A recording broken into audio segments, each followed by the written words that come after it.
Anytime the economy gets into a space where we have a little bit of recession scares or some economic uncertainty, or we don't know what the stock market's going to do, we don't know what the interest rates are going to do, the nonprofit landscape as a whole understandably gets a little bit nervous. So today we're going to explore using hard data from Giving USA's reports, how much does the economy actually affect fundraising nationally?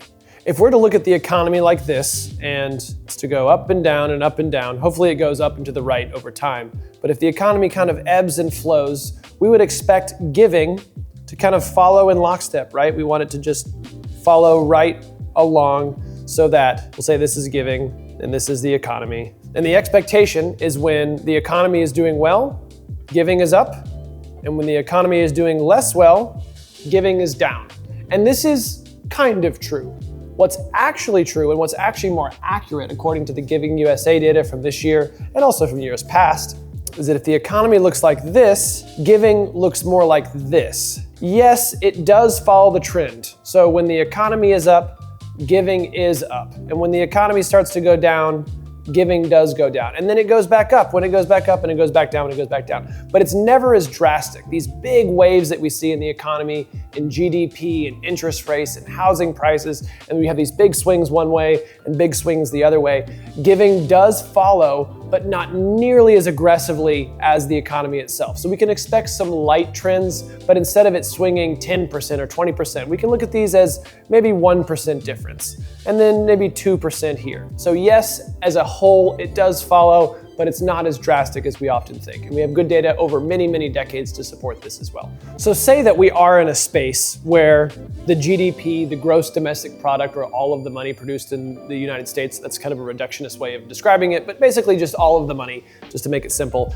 Say it looks like this, it's kind of the stock market up over time. This is just a fictitious example. And of this, we have the giving that follows it. So we say giving is this line, and it kind of follows it, not as drastically. Of that giving, we know that, this is the shaded area underneath, of that giving, we know that 65 to 70% of this giving is just from individuals. It's just people. And another huge chunk is from foundations, which often are just private foundations owned by people that they give through. It's a medium that they pass their money through to give away. So even if corporations are down and corporate giving is lower, or corporate earnings are a little bit lower, 65 to 70% of the money given away total in the country don't come from grants and foundations. They come from individuals who are being generous with their wealth. So this is still where we need to focus, and people tend to be a little more resilient to not changing their giving in times of economic ups and downs than businesses. So even if it's the case that this small shaded area in here, that's not the 60 to 70%, is down, we still have the bulk, up to 70%, that doesn't tend to change all that much, thankfully. Of course, it is the case that financial capacity, extra spending dollars, does affect and drive giving. If people are making more money, they have more disposable income, they might be able to share some of the wealth, they might give a little bit more to charity, they might transfer more to avoid more taxes. Yes, financial capacity does support giving, but things like values and empathy and human connection also are huge factors in giving. And some people will choose to give regardless of the economy, and there are also people who are so wealthy that the economy doesn't really affect them. Those people who are the true 1% of the 1%ers, they tend to be so well diversified that the economy dips 10 or 15%. They have enough things in stocks and in real estate and in gold and in high yield savings accounts and in bonds and all the different assets they could have that a little bit here, a little bit there, doesn't matter. They're still going to give. They're still going to have a tax problem that year. And they have other things like their values, like I give because I support the so-and-so organization. And they know that when times are hard for them, times are hard for the nonprofits as well. So it kind of drives some people to even give more. We see examples of this like in 2020. One of the hardest economic times since 2008, since 1999, obviously with the pandemic, and giving actually went up. We actually saw more money given away in this very scattered time of economic crisis. So we know that more than just financial capacity, which is the thing that the economy affects mostly, and other factors do lead to giving as well. So this is one small piece, and it erodes maybe some of the giving. So say that you have a giving bucket that is this big, and the financial capacity is this little sliver up top. Well, between the values, empathy, and connection and every other reason for giving, we still fill it up almost all the way. So the financial capacity being a little bit down, we have the tank a little bit lower, but not as much as if this were the only factor. So we just have to keep in mind that yes, giving may drop 1% or 2%, maybe a little bit, but not nearly as much as we always fear that it does. Hey, thanks for checking out our video. If you're getting value out of this but would like something more personalized, you can book 30 minutes with one of our experts to see if you qualify for our support services. Link below in the description. Here are the things you can do if you are worried about the economy affecting your personal fundraising program. Number 1 is to focus on impact.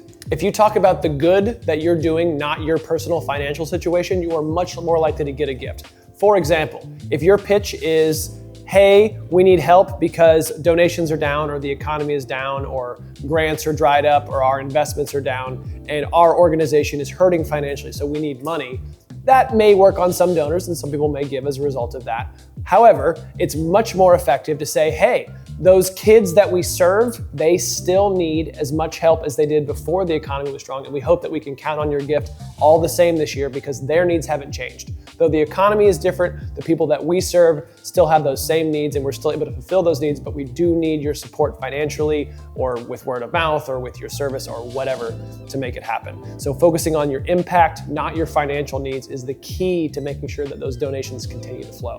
Next is to focus on major gifts. It's true that oftentimes in times of recession, if there is actually economic turmoil or a downturn in the housing market, in the economy, in the stock market, the kind of middle and lower class giving does tend to dip a little bit. People have less expendable income and they're going to spend less of it on everything, including charity. Sometimes for people, charity falls into the needs or to the I must spend category, but for a lot of people, it really doesn't. It's the extra that we have, and if we have the ability to give, we do, and if we don't, we have to pull back a little bit. But the people who have a lot more money, again, you're kind of 1%ers and above, tend to do okay in recession, or are not hurting for food or housing or anything else, and tend to keep giving at mostly the same level. Maybe a little bit of reduction, but that upper class of giving does not change that much more, especially compared to your middle and lower class giving. So if you focus on major gifts, where most of the money is anyways, you're not as likely to see a dip in your revenue.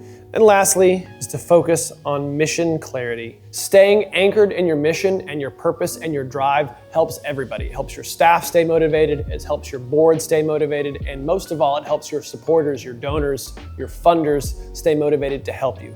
Yes, we want to focus on impact. Yes, we want to talk to the people who have the most ability to give when economic times are a little more strained, but if we're staying focused on what we do best and not talking about the kind of broader economic issues and saying we're still remaining committed to what we're doing, and this is exactly what we do, and this is how we serve the community, we tend to have a lot more success than to create new problems of like, well, now the economy is we have to raise money for this new thing, and we have this kind of like scope creep that starts to happen. We've seen it with our clients too. What we try to do is just kind of rein everybody in and focus and saying, let's be really clear and narrow about what we're raising money for so that our messaging is easy and clear. And we don't have to necessarily beat out every charity and have the best message in town. We just want to kind of float to the top by being clear about what we do, and what we do is important. So if we can focus on these things, it tends not to matter. But the most important thing to remember is that the economy does in fact affect fundraising, but not nearly as much as everyone thinks it does. If you'd like to explore this data yourself, you can head over to Giving USA and download their report where they have decades of data and you can kind of compare different years and different sectors. It's where we get a lot of our data as well for these videos. And if you'd like additional help with your fundraising, you can always head to pridephilanthropy.com and click on that Let's Chat button to speak directly with one of our experts to see if we can help you. Thank you so much for watching, and we will see you in the next video.